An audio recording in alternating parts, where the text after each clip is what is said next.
Super. On va un peu exploser le temps, désolé. Désolé. Tant pis, tant pis. Non, mais c'était intéressant, Ouais, je pense. Ah bah ouais, non, mais il fallait tenir le.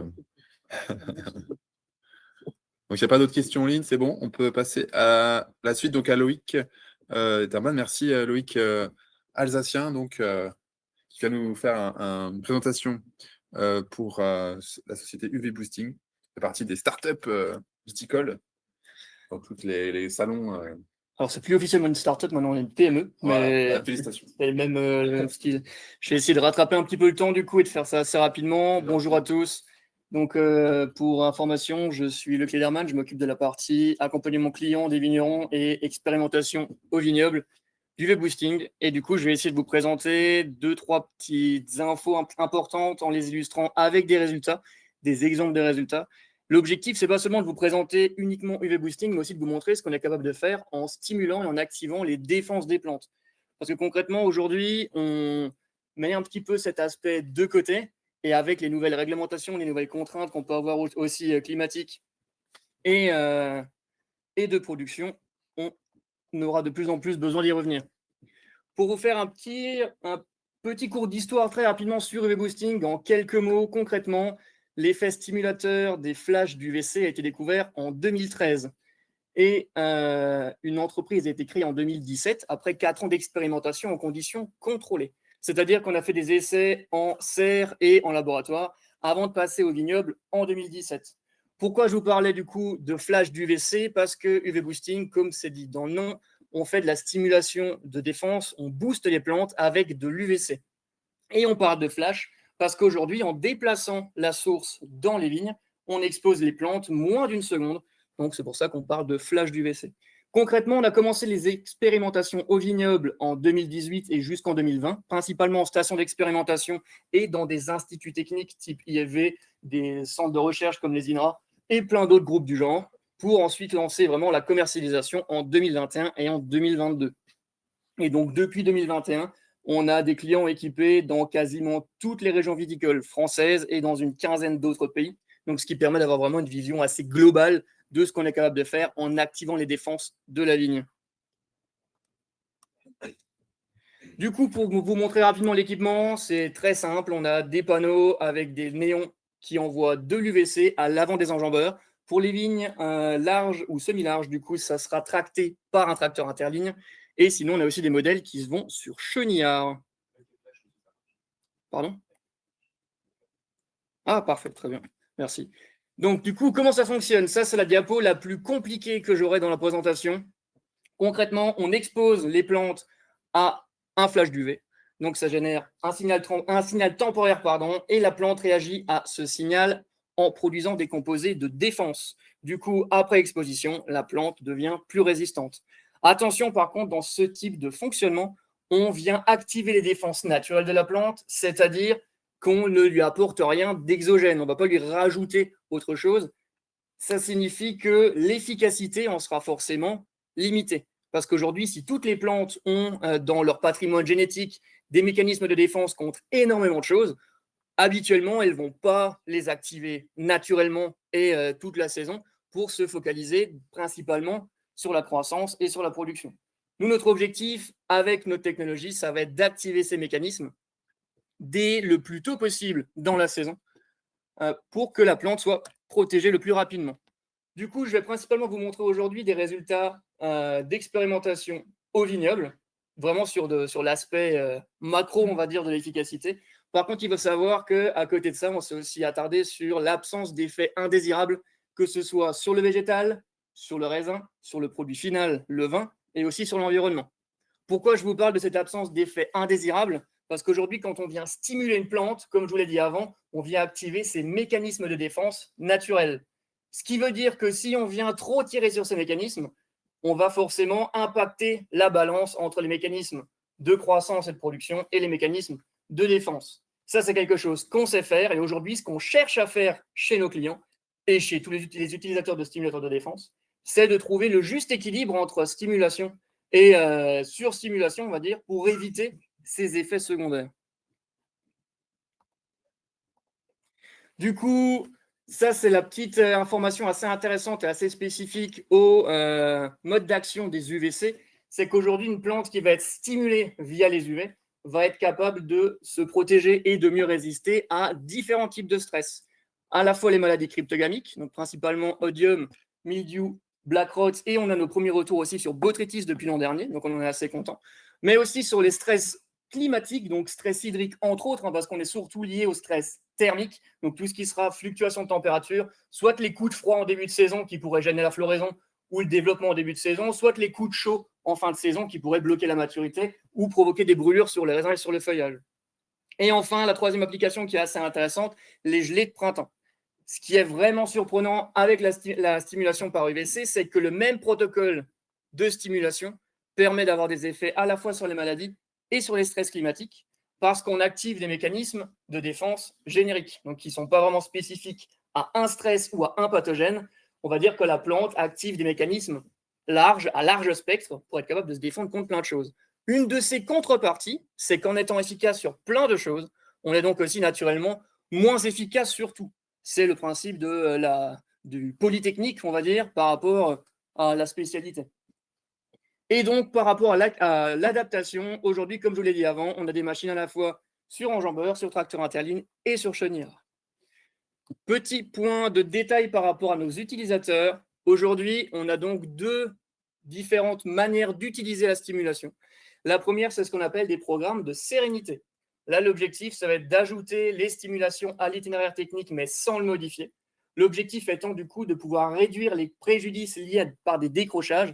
Donc, si une année, la protection phyto n'est pas suffisante pour protéger contre les maladies, on vient réduire le dégât. Et si on a des années où on a des soucis climatiques, là par contre, quel que soit le programme, on les aura quand même. Pareil, on vient réduire le dégât. Dans ces conditions, par contre, c'est très important de bien être conscient qu'on ne rend pas une plante insensible. Elle sera toujours limitée par son propre potentiel de défense, qui va être limité lui-même par plein d'autres choses. Le niveau de ressources de la plante en elle-même, son environnement, et naturellement aussi l'intensité des stress qu'elle va percevoir. Et la deuxième application, là, cette fois-ci, c'est de la réduction de traitement. L'objectif étant d'utiliser la stimulation des plantes, la protection des plantes, pour venir réduire les intrants. On se dit que comme on l'a protégé avec la stimulation, on peut du coup réduire les fongicides. Donc maintenant, petit point de détail un peu plus précis sur les différentes applications. Pour les maladies cryptogamiques, je vais faire ça rapidement. On a plus de 200 résultats au vignoble aujourd'hui, avec en moyenne une réduction de 40% de l'intensité de maladie. Sur la partie gelée de printemps, là, on a un peu moins de résultats. On en a 10 jusqu'à présent. Par contre, pour les 10 résultats, on a systématiquement une réduction de mortalité de bourgeons. Et ce qui va être intéressant, c'est qu'un bourgeon primaire sauvé sera toujours plus fructifère qu'un bourgeon secondaire. Donc concrètement, un bourgeon sauvé permet d'avoir au moins une grappe en plus sur le plant. Au niveau du stress climatique, là, on s'est vraiment rendu compte qu'on avait donc un effet sur les stress hydriques et les stress thermiques. C'est difficile d'évaluer précisément la perte de récolte, donc on parle cette fois-ci en gain de rendement. Et ici, on est donc entre 10 et 20% de rendement en plus dans les parcelles stimulées. Et on a notre record sur un essai en Gironde à 40% de rendement. Enfin, la partie nutrition, j'en parlerai pas pour pas vous prendre trop de temps. Et donc, pour finir l'introduction, concrètement, un premier résultat qu'on trouve assez important, on aime beaucoup commencer par ça, c'est que l'année dernière, on a fait faire par l'IFV une méta-analyse globale de l'intégralité de nos résultats. C'est-à-dire que tous nos retours terrain, on leur a fourni, ils ont pris contact avec les experts avec qui ils en avaient besoin pour pouvoir sortir leurs propres conclusions, qui est que sur plus de 250 observations, sur plus de 150 parcelles, sur 25 cépages différents de 2017 à 2024, par 49 observateurs indépendants et chez plus de 70 clients, les stimulations permettent en moyenne de réduire de 41% les maladies et, dans le cas des stress climatiques, d'augmenter le rendement de 13%. Je dis augmenter le rendement, c'est juste pour le dire simplement, c'est de la préservation de récolte parce qu'on vient limiter la perte de récolte. Par rapport à ces différentes applications, j'ai prévu à peu près 1 heure de présentation pour chaque type d'application. Donc, j'espère que vous êtes bien accrochés. Évidemment, c'est une blague. Je vais juste faire assez rapidement sur la partie gel, juste pour vous montrer un petit peu, parce que c'est toujours assez surprenant de se dire qu'en stimulant une plante, ne serait-ce qu'avec de la lumière, ou même avec tout autre type de solution, on arrive à la rendre résistante à des phénomènes aussi importants et aussi graves que le gel, parce que le gel, pour le coup, c'est quand même un stress très, très marquant sur le végétal. Et donc, concrètement ici, un résultat que je trouvais intéressant de vous montrer, c'est celui qui est tout à gauche, Sur Pinot Noir dans l'Aube en 2021, je suis désolé, j'étais quand même obligé de parler de l'Aube aussi, même si je sais que dans la Marne, vous préférez qu'on parle de chez vous. Mais donc concrètement, c'est chez lui qu'on a déterminé pour la première fois l'effet. Pardon? Il y a des gens de l'Aube en ligne? Ah ben, je l'ai fait exprès pour vous du coup. Concrètement, pardon? Ah ben c'est parfait. Il y en a un autre encore après des résultats au bois. Donc du coup, pour la partie gel, concrètement, on est sur une stimulation qui a été faite 48 heures avant l'événement GELIF en 2021. Et du coup, en évaluant le dégât de gel dans les différentes modalités, on a simplement vu qu'avec une seule stimulation bien positionnée, on pouvait réduire la mortalité de bourgeons de 36%. Ça, on l'a répété aussi dans plusieurs autres essais que je ne vous détaillerai pas. Si vous voulez plus de détails, je me ferai un plaisir de vous les montrer. Voilà, c'est pour ne pas vous prendre trop de temps non plus. Quoi qu'il en soit, si on regarde un peu plus récemment, en 2024, ça a été reproduit à nouveau, mais sur des conditions GELIV un petit peu différentes. Cette fois-ci, on était sur une période de gel un peu plus grande. Et du coup, les clients ont dû faire 2 stimulations pour faire un rappel de stimulation pour que ce soit vraiment maximal. Et dans ces conditions, entre l'Aube et l'Aisne, on a observé entre 22 et 44% de grappes en plus par plant. Ici, comme la gelée était sur un stade un peu plus avancé du végétal, on n'a pas juste regardé la mortalité de bourgeons, on s'est vraiment intéressé uniquement au facteur le plus important, qui est directement le nombre de grappes sur les plants. Du coup, maintenant, je vais passer sur les maladies fongiques. Dans un premier temps, je vais rester centré sur la partie sérénité, comme je vous en ai parlé avant. La partie réduction d'intrants viendra juste après. Ce qui est important aussi, c'est que du coup, pour la partie bio, vu toutes les différentes restrictions qu'on va avoir dans les prochaines années, nos clients qui souhaitaient initialement tester de la réduction de traitement pour pouvoir réduire au maximum les doses de cuivre, aujourd'hui sont en train de basculer du coup de l'autre côté en se disant que ce qui sera important, ça sera surtout de pouvoir sécuriser les programmes qu'on aura le droit de faire dans les vignes dans les prochaines années. Donc, on a toujours des producteurs qui testent encore de la réduction de traitement, mais aujourd'hui, l'enjeu principal de ces clients sera vraiment d'être capable de sécuriser leur rendement. Donc, pour commencer, je vais vous donner un résultat que j'aime beaucoup montrer. C'est la synthèse des résultats qu'on a eus en 2021 dans la Marne, qui ont été notés par la Chambre d'agriculture de la Marne. Et donc ici, pour ce résultat, ce qui est très important, c'est que vous avez l'intégralité des parcelles. Donc, pour chaque parcelle, il y avait des bandes stimulées et des bandes non stimulées. Donc, vous avez chaque parcelle dont le niveau d'intensité sur grappe à la fermeture de la grappe était compris entre 5% et 50%. Est-ce que ça, c'est clair pour tout le monde, ce type de terme-là? Non. En gros, l'intensité du mildiou sur grappe, c'est le niveau de la grappe qui va être contaminé par le mildiou en moyenne. Et donc, ce qui est intéressant, c'est que si on isole uniquement les essais dont ce facteur est compris entre 5 et 50%, on observe une efficacité sur quasiment toutes les parcelles, avec en moyenne une réduction de 46% des dégâts du mildiou. Pourquoi je précise bien cette borne du coup pour isoler les essais entre 5 et 50%? Parce que, comme je vous l'ai dit avant, on vient activer les défenses naturelles de la plante. On n'ajoute pas de molécules en plus avec les UV.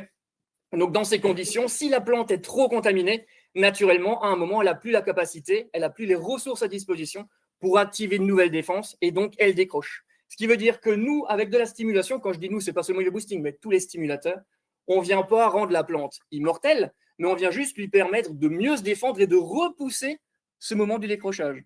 Et en repoussant ce décrochage, on arrive à sécuriser de la vendange. Et donc, du coup, c'est ce qui a été fait dans ces essais. Pareil, je ne vais pas les prendre un par un. Juste pour conclure rapidement là-dessus, sur 3 de ces essais, on a également fait des pesées de vendange. Quand je dis on, c'était avec le producteur et avec la chambre d'agri, pour pouvoir voir si ces effets qu'on observait en saison se retrouvaient aussi à la récolte. Donc, si on regarde, on a l'essai 4, 5 et 11. L'essai 4, concrètement, on est sur un essai qui est relativement peu contaminé par rapport aux autres, avec une efficacité relativement faible. C'est ce que j'entoure ici. 39% de réduction de dégâts. En la vendange, ça fait 3% de rendement en plus.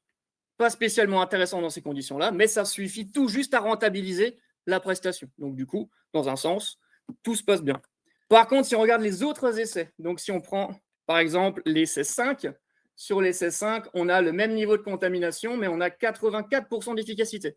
Pourquoi une efficacité tellement différente?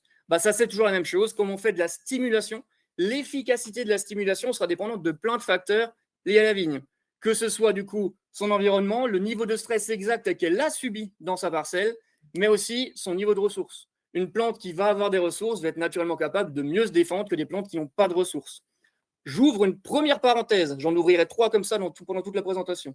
Première parenthèse, ce sujet-là de l'interaction entre les ressources et la stimulation de défense fait partie, entre autres, des sujets de recherche du projet Mystique qui est actuellement piloté par l'IFV de Montreuil-Bellay. Si un jour vous voyez ça dans la littérature, dans un article ou dans quoi que ce soit, lisez-les, c'est hyper intéressant et ils essaient vraiment de trouver de quelle manière concevoir les cocktails qui soient les plus efficaces pour améliorer au mieux l'efficacité des stimulateurs de défense. Pas seulement des UV, des stimulateurs en général. Du coup, je reviens à ce que je disais avant. Si on prend enfin l'essai 11, on est sur un essai encore différent. L'essai 11, il est juste ici. On est sur un essai très contaminé par rapport aux autres, mais avec une efficacité relativement faible aussi. Et dans ces conditions, on voit que comme la perte de récolte est de base importante, le décrochage est important. On a donc 19% de rendement sécurisé, ce qui devient nouveau intéressant. Ça, c'est juste des exemples pour vous montrer un petit peu ce qu'on peut faire seulement en intégrant la stimulation dans un itinéraire technique sans le modifier. Ici, l'objectif, comme dit, c'est juste de sécuriser en cas de décrochage. Et donc là, on a un autre essai que j'aime beaucoup montrer. Ça a été fait chez les Champagne Jackson à Dizy. C'est confidentiel, mais on a le droit de le dire maintenant. Eux, ils ont testé ça un petit peu différemment. Ils voulaient voir si la stimulation serait suffisamment efficace seule, juste pour se donner une idée. Manque de peau, ils l'ont testé en 21. Ça, on ne le savait pas en avance. Mais ils sont allés quand même jusqu'au bout. Et ce qui est assez intéressant, c'est que dans la partie non traitée, donc qui est à gauche du graphique, ce qui a été non stimulé, ça a été totalement détruit, totalement défolié. Ce qui a été uniquement stimulé avec 5 stimulations sur la saison, on est à 5400 kg par hectare. Et le programme bio à côté, qui n'est pas le programme bio réel de l'exploitation, c'est un programme qui a déjà été légèrement allégé par rapport à ce qu'ils font sur le reste de l'exploitation. Le programme tout seul a assez décroché, on va dire, parce que du coup, on est à 4800 kg par hectare, ce qui veut dire qu'avec le programme, le niveau de production est plus faible qu'uniquement la stimulation. Et en combinant les deux, on arrive à 6300 kg. Ce qui veut dire que dans cette situation-là, l'intégration des UV a permis d'augmenter le rendement de 1500 kg par hectare. C'est encore un autre exemple parmi d'autres, mais c'est juste aussi pour vous dire qu'un des avantages de la stimulation, comme on ne vient pas ajouter une nouvelle couche de protection sur le végétal, mais qu'on fait en sorte que le végétal se défende de lui-même, c'est que dans les années très compliquées, on est beaucoup moins sensible à tout ce qui sera lessivage et ce genre de choses-là. Le gros problème en 2021, c'est que comme il pleuvait quasiment tous les jours, si on mettait du cuivre sur les lignes, on avait une chance sur 2 que le lendemain, ce soit rincé. Dans ce cas-là, contamination. Avec de la stimulation, et là, ce n'est pas seulement le cas pour les UV, c'est aussi le cas pour les stimulateurs de défense générale, on arrive quand même à conserver l'efficacité, même s'il y a du lessivage. Ce qui en fait un intérêt et un avantage conséquent dans les années où il pleut beaucoup. Je ne parle pas trop vite, c'est bon, tout le monde arrive à suivre? Parfait. Du coup, maintenant, on est sur d'autres exemples. C'est juste aussi pour vous montrer un peu plus spécifiquement et dans des décrochages un peu plus importants le fonctionnement de la stimulation. Celui-là, je vais le passer très rapidement. Mais ce qui est vraiment important, c'est celui-là. Donc ici, on est au domaine de Vilaine en Bourgogne, pareil en 2024. On a du chardonnay et du pinot noir. En 2024, on était sur une année très compliquée. Je pense que tout le monde le sait, même si la Marne n'a pas été dans les coins les plus sinistrés. Mais du coup, là, on est en Saône-et-Loire. En Saône-et-Loire, ils ont eu beaucoup de chance parce que les chardonnays s'en sont plutôt bien sortis. Surtout chez ce client-là, le chardonnay s'en est très bien sorti. Par contre, sur les pinots, il y a une perte de récolte conséquente. Dans ces conditions-là, où on est à plus de 70% de perte de récolte, on est très loin de ce que je disais avant sur le 40% de réduction de maladie. Parce que finalement, la plante a décroché, donc à ce stade-là, le niveau de dégâts sera plus important. Mais malgré ça, on arrive quand même toujours à conserver une efficacité bien marquée parce que ici on a donc entre 38 et 44% de rendement plus. Attention, c'est des chiffres énormes. Je les présente exprès pour ça parce que j'aime bien. Concrètement, ça représente que entre 1 tonne et 1 tonne 2 par hectare, donc entre 1000 et 1200 kilos. Pourquoi on a 38 et 44%? Parce que comme le niveau de récolte est déjà très très bas, finalement ça fait énorme par rapport à la production restante sur les plants. Donc tout ça pour vous montrer que dans le cas où la plante décroche, on conserve encore une efficacité qui est flagrante, mais qui sera moins importante. Du coup, j'ouvre la deuxième parenthèse. La deuxième parenthèse, c'est aussi par rapport au cépage. C'est que quand on fait de la stimulation, la plupart des stimulateurs de défense vont permettre de réduire les pertes de récolte et pas forcément d'améliorer la performance de la plante en général. Là, c'est un petit peu différent. C'est plus dans ce qu'on aura de la biostimulation, par exemple. Dans ce genre de situation, c'est aussi normal de ne pas avoir la même réponse sur chaque cépage chaque année. Par contre, ça ne veut pas dire que le chardonnay ne réagit pas.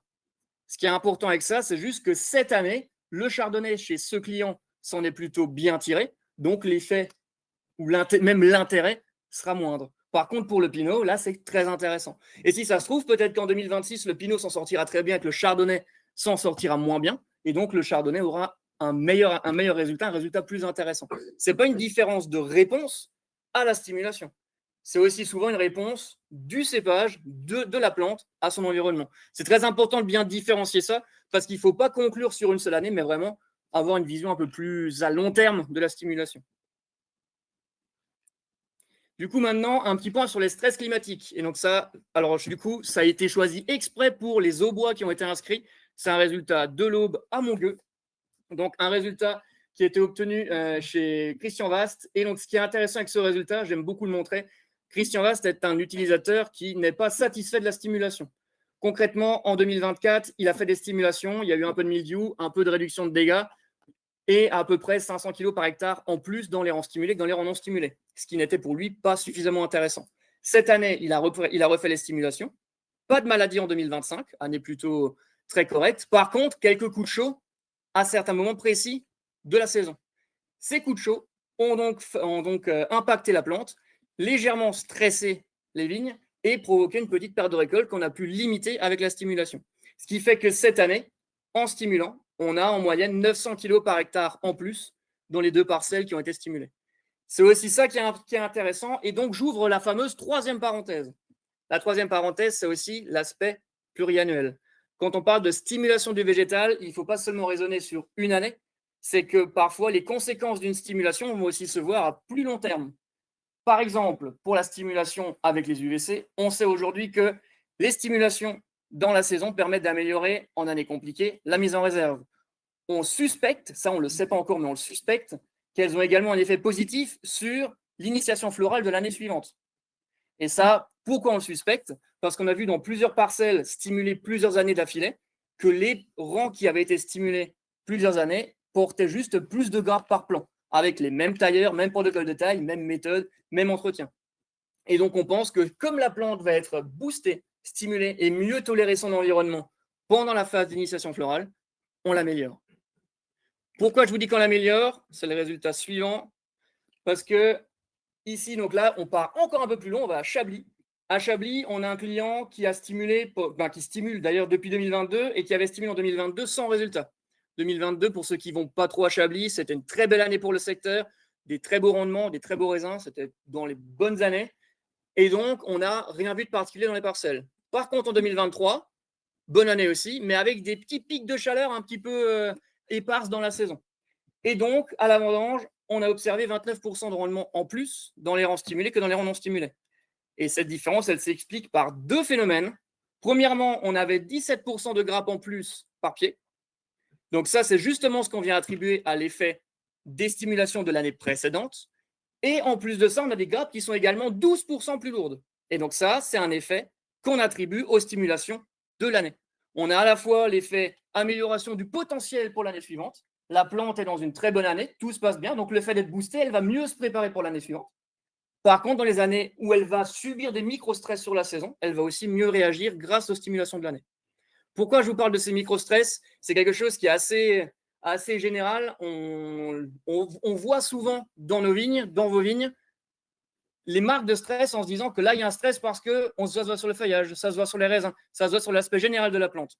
Mais une plante est capable, un végétal en général, est capable de réagir au stress d'une manière bien plus efficace que l'être humain. Il subit des stress en permanence. La grande différence entre un humain et un végétal, c'est que le végétal, à part quelques exceptions, n'est pas capable de se déplacer. Et donc, comme il n'est pas capable de se déplacer, il ne peut pas fuir les conditions stressantes. Donc, il est obligé de s'adapter en permanence.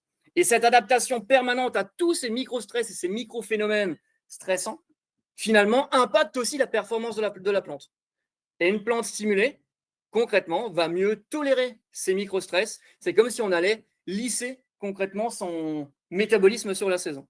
Et c'est pour ça que même sur des années où on n'a pas l'impression de subir un stress, mais où on se rend compte à la fin de la récolte qu'il manquait quand même un peu de raisin, bah c'est là-dessus que la stimulation peut avoir un impact. C'est pour ça que je rentre ça dans la partie stress climatique, même si on n'est pas forcément sur des stress extrêmement importants.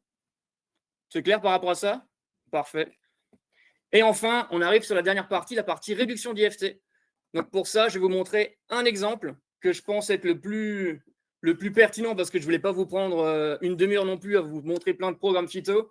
Donc, je vais faire ça assez simplement. S'il y a d'autres personnes qui veulent approfondir ce sujet, je me ferai vraiment un plaisir de vous le montrer après, plus en détail.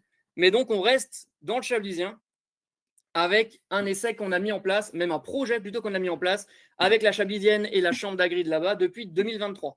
Concrètement, ce projet, il a 2 objectifs. C'est d'utiliser la stimulation pour réduire les intrants. Et donc, pour une stimulation, l'objectif est de faire sauter au moins un traitement. Et sur toute la saison, deuxième objectif, c'est que la stimulation permette de réduire au moins de 50% les traitements. Là, on est sur les 2 clés d'entrée concrètement. En 2023, on est sur une année à pression modérée. C'était le cas aussi pour chez vous. Il n'y avait pas de grosse pression. Certains coins ont eu un peu plus de risque de maladie, un peu plus de pression. Et donc, à Chablis, chez ce client, concrètement, dans son programme de référence, il a fait 8 traitements anti-mildiou. Dans son programme réduit, donc le programme qu'on lui a conseillé de faire, il n'en a fait que 3 sur toute la saison. En n'en ayant fait que 3, on observe donc le 4 juillet que le niveau de dégâts dus au mildiou explose. On arrive à 61% de fréquence et 35% d'intensité. Alors qu'en y ajoutant les 4 stimulations, on descend à 13% de fréquence et 5% d'intensité. Là, c'est déjà intéressant. Mais en fait, si on compare à la référence, on ne l'a même pas notée parce que la référence, elle était totalement saine. Là, j'ouvre ma 4e parenthèse. J'avais oublié de la compter, celle-là. Donc, cette 4e parenthèse, c'est qu'aujourd'hui, quand on fait de la stimulation de défense, on agit sur le végétal et pas sur le pathogène, à part certaines molécules qui ont des doubles effets. Mais en théorie, on n'agit pas sur le pathogène. En n'agissant pas sur le pathogène, on n'empêche pas la contamination. Du coup, la contamination se fait, mais les mécanismes permettent de réduire la propagation et le développement du pathogène et donc de la maladie. Donc, dans ces conditions-là, quand on cherche à réduire aussi au maximum les intrants, il faut naturellement pouvoir tolérer un peu de maladie. Et ça sera peut-être aussi la plus grande complexité, le plus gros pas à franchir pour les producteurs. Ça va être de se dire qu'on peut passer d'une parcelle totalement saine sur toute la saison en la traitant à des parcelles sur lesquelles on aura un peu de symptômes. Parce que ces différentes méthodes alternatives, même si elles sont très efficaces, j'espère vous l'avoir montré jusqu'à maintenant, ne permettent pas d'avoir des vignes totalement saines dans les années où il y a de la pression, parce qu'on n'empêche pas les contaminations. Donc, c'est très important d'avoir ça en tête. Mais on voit qu'on arrive quand même à des niveaux de pression relativement acceptables, avec uniquement 3 traitements phyto sur la saison. Maintenant, deuxième exemple, parce qu'ici, en 2023, c'était un peu facile. Par contre, on a aussi 2024. Là, on change un peu de niveau. 2024, si vous êtes au courant, dans le chablisien, ça a été une année catastrophique. Il y a certains domaines qui n'auront même pas de millésime 24 chez eux. Et donc là, chez ce client, dans la partie référence, on a 12 traitements phyto. Je vais vous le montrer là. On a 12 traitements phyto avec 21% de fréquence de mildiou sur grappe. Dans ce genre d'essai, dans ce genre d'année, la chambre d'agri n'a même pas jugé utile de noter l'intensité parce qu'on était sur des intensités tellement explosives avec des grappes qui étaient tombées, avec des grappes où il ne restait plus que la moitié de la matière sur le plan. Donc, ils ont seulement fait de la fréquence pour se donner une idée vraiment de ce qui restait sur le plan.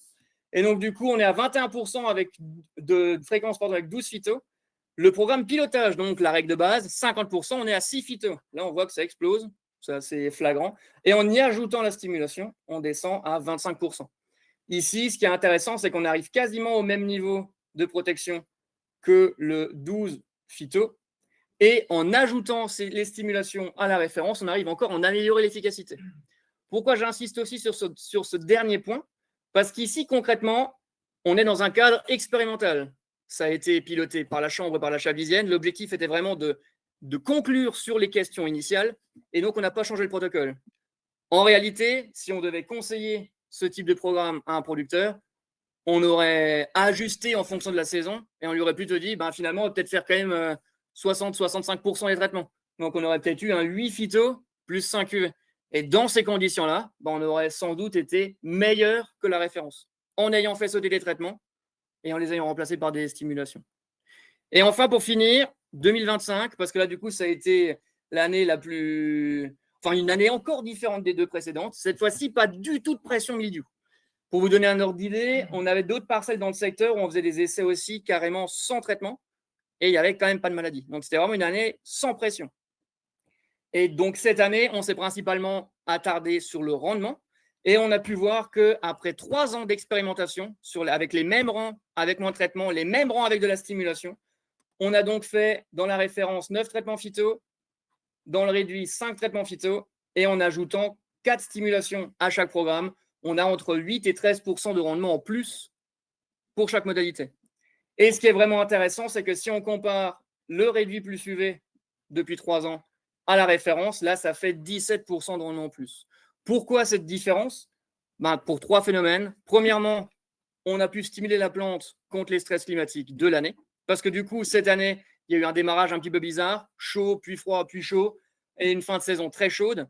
Ça a provoqué un petit peu de soucis au niveau de la flow, il y a eu du milrandage, et il y a eu des brûlures en fin de saison. Tous ces phénomènes-là, on les a eus aussi dans les modalités stimulées, mais on les a réduits. Et du coup, on a sécurisé la vendange. Deuxième point important, c'est cet effet pluriannuel dont je vous ai parlé juste avant. Donc, le fait d'avoir stimulé une plante sur plusieurs années, on a été capable de la renforcer d'année en année. Et donc, on se retrouve avec des plantes plus performantes. Et en plus de ça, 5e parenthèse, parce que c'est quelque chose dont on ne parle pas assez souvent, mais je pense que c'est quand même important que je vous le dise, c'est que comme on a fait de la réduction de traitement depuis 3 ans sur les mêmes rangs, ces rangs sont aussi légèrement plus performants, légèrement plus productifs que les rangs qui sont traités avec les pleins programmes depuis le début. Et ça, c'est quelque chose qui paraît bizarre de dire comme ça, mais le fait de traiter les plantes, de traiter les vignes, toute l'année avec des produits phyto, on le fait pour le protéger, mais ça provoque aussi un micro-stress sur la plante qui va aussi altérer ses performances. Il faut imaginer que c'est comme si nous, demain, on se met à bouffer du Doliprane tous les jours. À un moment, on a aussi peut-être des petits soucis de santé. C'est pareil pour la plante. Donc là, c'est vraiment la combinaison de ces trois paramètres qui permettent de dégager ce type de résultat en stimulant depuis 3 ans. J'avais prévu un dernier résultat, mais je ne vais pas le faire pour ne pas vous prendre trop de temps. Pour information, pardon ? Très bien. Juste pour finir sur une seule phrase, c'est que les Champagne-Jackson, depuis leur essai de 2021, ont fait énormément d'essais avec Vitis aussi. Et donc, ils ont pu tester la synergie entre les stimulations et les solutions de Vitis et ont des très bons résultats par rapport à ça. Et donc, c'est aussi pour faire, du coup, la 6e parenthèse, je la fais vite rapidement dans les questions, c'est qu'aujourd'hui, je l'ai dit juste avant, l'objectif de la stimulation, c'est pas de remplacer les produits phyto, c'est pas d'en faire un outil qu'on utilisera tout seul. Il faut vraiment identifier des itinéraires techniques globaux qui seront capables d'intégrer plein de solutions alternatives pour être capable de produire avec les enjeux de demain. Merci pour votre temps et s'il y a des questions, du coup. On va pas pouvoir faire l'intervention d'Antoine, malheureusement. Je plaisante, bien sûr. Mais est-ce qu'il y a un moment où le nombre de simulations fait décroître le rendement? Il y a un nombre de… Oui, alors c'est pas sur le nombre, c'est surtout sur le délai. En fait, si on les rapproche trop, ça vient faire une surstimulation. Et pour information, dans l'Aisne, on a un utilisateur qui s'est amusé à le faire en 2023. Et du coup, ça a rendu les feuilles très vertes, les baguettes très dures. C'était très intéressant. Et ça a provoqué à peu près 15% de perte de récolte. Donc, du coup, ça, il faut éviter de le faire. Okay. Aujourd'hui, il y a des préconisations que je ne vais pas détailler dans le détail, mais il faut juste les suivre. Question. On peut combiner les travaux. Oui. Pareil, celui dans l'Aisne, il fait de l'intercept mécanique, donc pas hydraulique, pour des questions de puissance d'enjambeur, ou de la tonte en combinant avec la stimulation. Ok. Donc, ça oui. pas ça. Je ne sais pas Je comprends bien.